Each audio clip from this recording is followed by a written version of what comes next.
ബിസ്മില്ലാഹിർ റഹ്മാനിർ റഹീം. അൽഹംദുലില്ലാഹി റബ്ബിൽ ആലമീൻ. വസ്സലാത്തു വസ്സലാമു അലാ റസൂലിഹിൽ അമീൻ വഅലാ ആലിഹി വസഹ്ബിഹി വസല്ലമ തസ്ലീമൻ കസീറൻ ഇലാ യൗമിദ്ദീൻ. അമ്മാ ബഅദ്. ബഹുമാന്യരായ സഹോദരന്മാരെ, സഹോദരികളെ, പ്രിയപ്പെട്ട സുഹൃത്തുക്കളെ, നാം ഇവിടെ ഒരുമിച്ച് കൂടിയിട്ടുള്ളത് ഇതിൻ്റെ സംഘാടകർ സൂചിപ്പിച്ചതുപോലെ ലോകത്ത് എല്ലായിടത്തും ചർച്ച ചെയ്യപ്പെടുന്ന ഒരു മതവിശ്വാസത്തെ സംബന്ധിച്ച്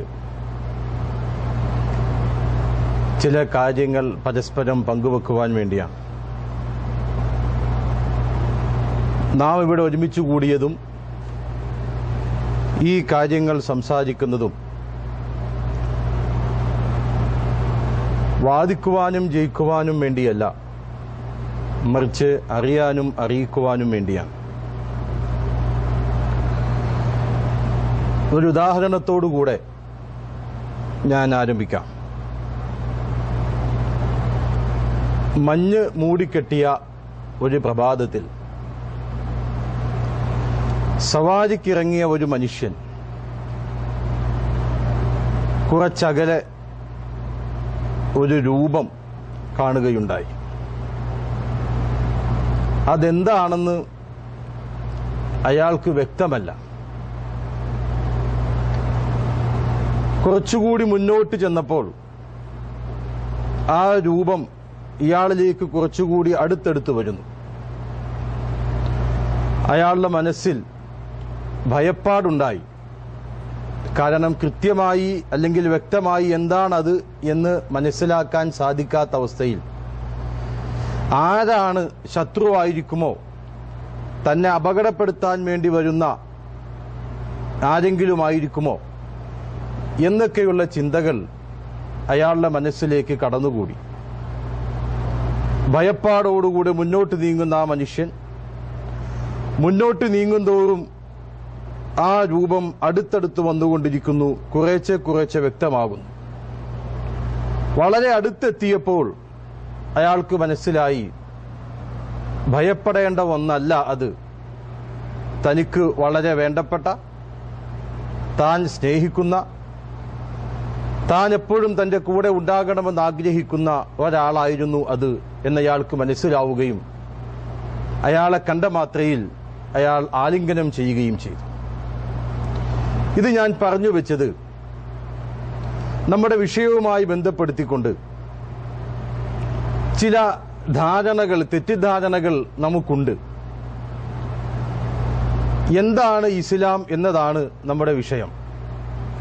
ഇസ്ലാമിനെ സംബന്ധിച്ച് വളരെ അകലെ നിന്ന് നോക്കുന്ന ഒരാൾക്ക് എന്തൊക്കെയോ പുകമറകൾ, എന്തൊക്കെയോ തെറ്റിദ്ധാരണകൾ, എന്തൊക്കെയോ അവ്യക്തതകൾ, എന്തൊക്കെയോ മനസ്സിലാകായികളുണ്ട് എന്നത് ശരിയാണ്. പക്ഷെ അടുത്തു വരുമ്പോൾ അതിലെ കാര്യങ്ങൾ മനസ്സിലാക്കുവാൻ വേണ്ടി തയ്യാറാകുമ്പോൾ, ഒരു മുൻവിധിയില്ലാതെ അതിനെ പഠിക്കുവാൻ വേണ്ടി സന്മനസ് കാണിക്കുമ്പോൾ എന്താണ് എന്നത് കൃത്യമായി വ്യക്തമാകുന്നതാണ് എന്നതാണ് അനുഭവം. നമുക്കറിയാം, നാം അധിവസിക്കുന്ന ഈ ഭൂമിയിൽ നിരവധി മതങ്ങളുണ്ട്, അനവധി മതവിശ്വാസികളുണ്ട്.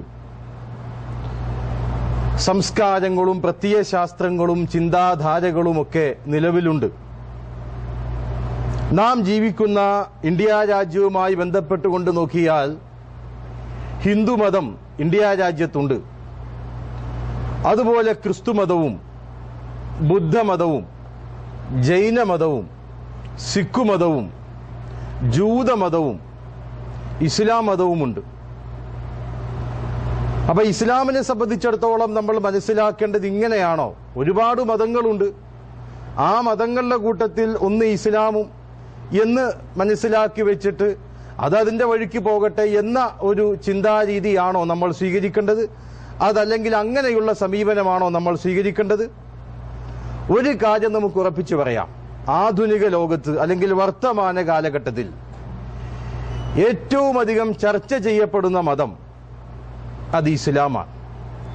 ശത്രുക്കളാലും മിത്രങ്ങളാലും ചർച്ച ചെയ്യപ്പെടുന്ന മതം വിശുദ്ധ ഇസ്ലാമാണ്. അനുയായികളുടെ പ്രവർത്തനങ്ങളും മതത്തിന്റെ പ്രചരണവും അതിന്റെ വളർച്ചയും ഭീതിയോടുകൂടെ നോക്കിക്കാണുകയും ആ നിലക്ക് അതിനെ സമീപിക്കുകയും ചെയ്യുന്ന ഒരു മതം അത് ഇസ്ലാം തന്നെയാണ്. മാത്രമല്ല, ഏറ്റവും അധികം തെറ്റിദ്ധരിക്കുകയും തെറ്റിദ്ധരിപ്പിക്കുകയും ചെയ്യപ്പെട്ടിട്ടുള്ള മതം, എക്കാലവും കൂടുതൽ വിമർശനങ്ങൾക്ക് വിധേയമാക്കപ്പെട്ട മതം, അതിന്റെ പേരിൽ ധാരാളം അക്രമങ്ങൾക്ക് ഇരയാകേണ്ടി വന്ന ഒരു വിഭാഗം, അത് ഇസ്ലാമും മുസ്ലിങ്ങളുമാണ് എന്ന് മനസ്സിലാക്കുവാൻ കഴിയും. ഇവിടെ അറിവില്ലായ്മ ഒരു പരിധിവരെ നമ്മുടെ ശത്രുവാണ് എന്നതാണ് ശരി. അതിനാൽ ഈ സന്ധ്യാവേളയിൽ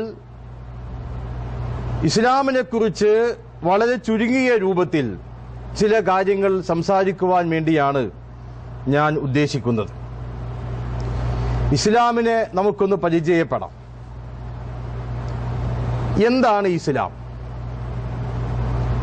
ഇസ്ലാം മുന്നോട്ട് വെക്കുന്ന ആശയാദർശങ്ങൾ എന്താണ്? അല്ലെങ്കിൽ വിശ്വാസ സംഹിതകൾ എന്താണ്? ഇസ്ലാം എന്താണ് മനുഷ്യലോകത്തോട് വിളിച്ചു പറയുന്നത്? മനുഷ്യൻ എങ്ങനെയാകണമെന്നാണ് ഇസ്ലാം പറയുന്നത്?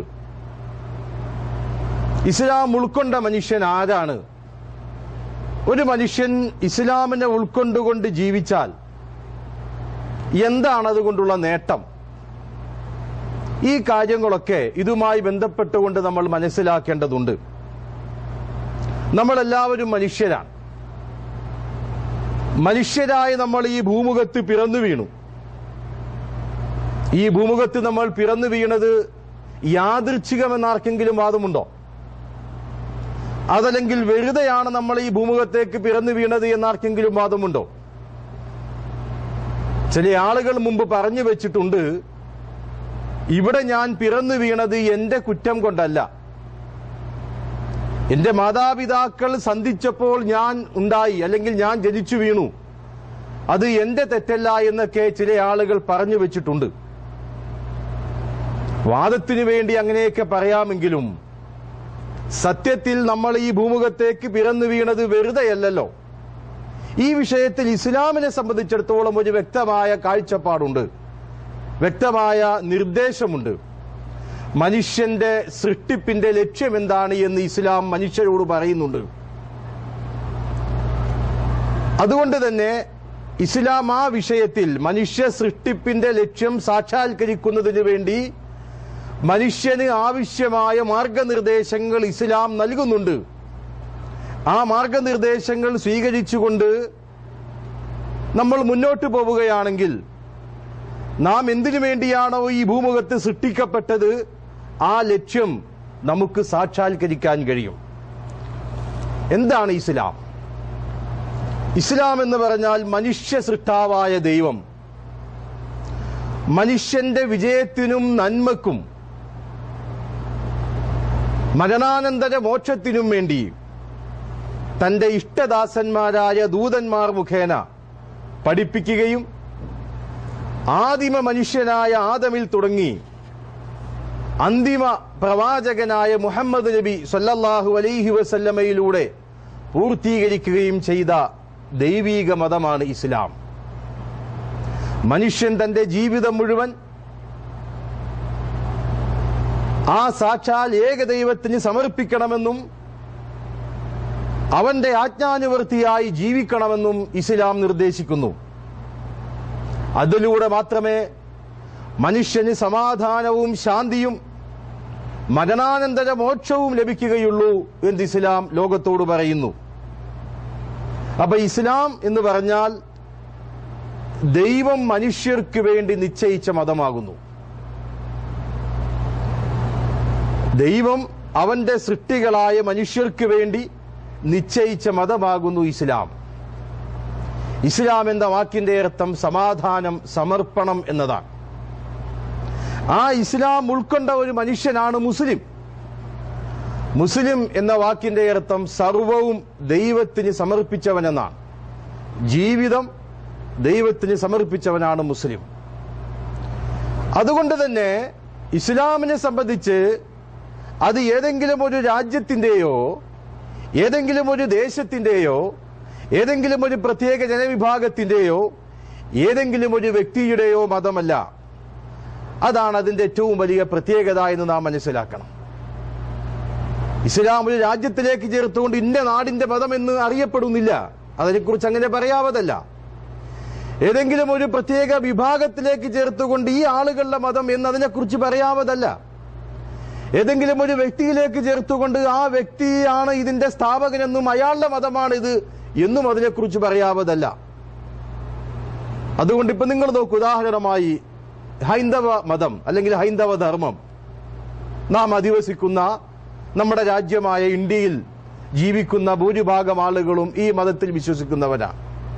സത്യത്തിൽ ഹിന്ദു മതം എന്നത് ഇന്ത്യ രാജ്യവുമായി ചേർത്തുകൊണ്ട് സംസാരിക്കുന്നതാണ്. അതൊരു സംസ്കാരമാണ്, ആർഷഭാരത സംസ്കാരമാണത്. അപ്പൊ ഇന്ത്യ രാജ്യത്തിലേക്ക് ചേർത്തുകൊണ്ട് അറിയപ്പെടുന്ന ഒരു മതമാണ് ഹിന്ദുമതം. ക്രിസ്തുമതമാകട്ടെ മഹാനായ യേശു ക്രിസ്തുവിലേക്ക് ചേർത്തുകൊണ്ട് അറിയപ്പെടുന്ന മതമാണ് ക്രിസ്തുമതം. പക്ഷെ സാന്ദർഭികമായി ഞാനൊന്ന് സൂചിപ്പിക്കട്ടെ, മഹാനായ യേശു ഇസ്ലാമിക ഭാഷയിൽ ഈസാ അലൈഹി സ്വലാത്തു വസ്സലാം, അദ്ദേഹം ഒരു മതം ക്രിസ്തുമതം സ്ഥാപിക്കുവാൻ വേണ്ടി വന്ന ആളാണ് എന്ന് വാദിച്ചിട്ടില്ല. ഞാൻ ഈ ലോകത്തേക്ക് വന്നതും ഇസ്രായേൽ മക്കളെ സമീപിക്കുന്നതും ക്രിസ്തുമതം സ്ഥാപിക്കുവാനാണെന്നോ ഞാനൊരു ക്രിസ്ത്യാനിയാണെന്നോ യേശു വാദിച്ചിട്ടില്ല. യേശുവിൻ്റെതായി ക്രൈസ്തവ സമൂഹം അംഗീകരിക്കുന്ന ബൈബിളിൽ, യേശുവിന്റെ കാര്യങ്ങൾ പ്രതിപാദിക്കുന്ന ബൈബിളിൽ, യേശുവിന്റെ അനുയായികൾ രേഖപ്പെടുത്തി വെച്ചിട്ടുള്ള ബൈബിളിൽ എവിടെയും ഇങ്ങനെയുള്ള ഒരു വാദമോ ഇങ്ങനെയുള്ള ഒരു സംഗതിയോ നമുക്ക് കണ്ടെത്താൻ കഴിയില്ല. സാന്ദർഭികമായി സൂചിപ്പിച്ചുവെന്ന് മാത്രം. നിങ്ങൾ നോക്കൂ, ജൈനമതവും ബുദ്ധമതവും ഒക്കെ അത് സ്ഥാപിച്ച ആളുകളിലേക്ക് ചേർത്തുകൊണ്ടാണ് പറയപ്പെടുന്നത്. യഹൂദമതം ഒരു പ്രത്യേക വിഭാഗത്തിലേക്ക് ചേർത്തുകൊണ്ടാണ് അറിയപ്പെടുന്നത്, ഒരു ഗോത്രത്തിലേക്ക് ചേർത്തുകൊണ്ട് അറിയപ്പെടുന്നു. എന്നാൽ ഇസ്ലാമിനെ സംബന്ധിച്ചിടത്തോളം അത് ഏതെങ്കിലും ഒരു പ്രത്യേക രാജ്യത്തിന്റെ മതമല്ല. ഇപ്പൊ സൗദി അറേബ്യയുടെ മതമാണോ ഇസ്ലാം? സൗദി അറേബ്യയിലെ ആളുകളുടെ മതം എന്ന രൂപത്തിലാണോ ഇസ്ലാം അറിയപ്പെടുന്നത്? അല്ല. ഇനി പ്രവാചക തിരുമേനി ജനിച്ചത് മക്കയിലും മരണപ്പെട്ടത് മദീനയിലുമാണ്. അതുകൊണ്ട് മക്ക മദീന നിവാസികളുടെ മതമാണ് ഇസ്ലാം എന്നാണോ പറയേണ്ടത്? അല്ല. അതല്ലെങ്കിൽ അറബി ഭാഷ സംസാരിക്കുന്ന പ്രവാചകനായ മുഹമ്മദ് നബി സല്ലല്ലാഹു അലൈഹി വസല്ലം അറബി ആയിരുന്നു. അറബി ഭാഷ സംസാരിക്കുന്ന ആളുകളുടെ മതമാണ് ഇസ്ലാം എന്നാണോ പറയേണ്ടത്? അല്ല. മുഹമ്മദ് നബിയാണ് ഇസ്ലാമിന്റെ അവസാന പ്രവാചകൻ. അതുകൊണ്ട് മുഹമ്മദീയ മതം, മുഹമ്മദ് നബി സ്ഥാപിച്ച മതമാണ് ഇസ്ലാം എന്നാണോ പറയേണ്ടത്? അല്ല. മുഹമ്മദ് നബി ഇസ്ലാം മതത്തിന്റെ സ്ഥാപകനായി അറിയപ്പെടുന്നില്ല. അങ്ങനെ അദ്ദേഹത്തിന് വാദമില്ല. അദ്ദേഹം അങ്ങനെ വാദിച്ചിട്ടില്ല. ഇസ്ലാം മതത്തിന്റെ സ്ഥാപകനാണ് താനെന്നോ താനൊരു പുതിയ മതം സ്ഥാപിക്കുവാൻ വേണ്ടി വന്നയാളാണെന്നോ നബി വാദിച്ചിട്ടില്ല. അതുകൊണ്ട് തന്നെ ആ അർത്ഥത്തിൽ മുസ്ലിങ്ങളെ മുഹമ്മദീയർ എന്ന് വിളിക്കുന്നതിനോട് മുസ്ലിങ്ങൾക്ക് യോജിപ്പില്ല. ആ അർത്ഥത്തിൽ അത് മുഹമ്മദീയ മതവുമല്ല. പിന്നെ എന്താണ് ഇസ്ലാം? ഇസ്ലാം സാക്ഷാൽ ദൈവീക മതമാണ്. മനുഷ്യനെ സൃഷ്ടിച്ച, ഇന്ന് ജീവിച്ചിരിക്കുന്നവരും നമ്മുടെ മുൻഗാമികളായി കഴിഞ്ഞുപോയവരുമായ മുഴുവൻ ആളുകളെയും സൃഷ്ടിച്ച, ഇനി വരാൻ പോകുന്ന ആളുകളെയും സൃഷ്ടിക്കാൻ പോകുന്ന ദൈവം, സാക്ഷാൽ ദൈവം, ആ ദൈവത്തിന് ഇസ്ലാം പറയുന്ന പേര് അല്ലാഹു എന്നാണ്. അല്ലാഹു. അപ്പൊ അല്ലാഹുവിന്റെ സൃഷ്ടികളാണ്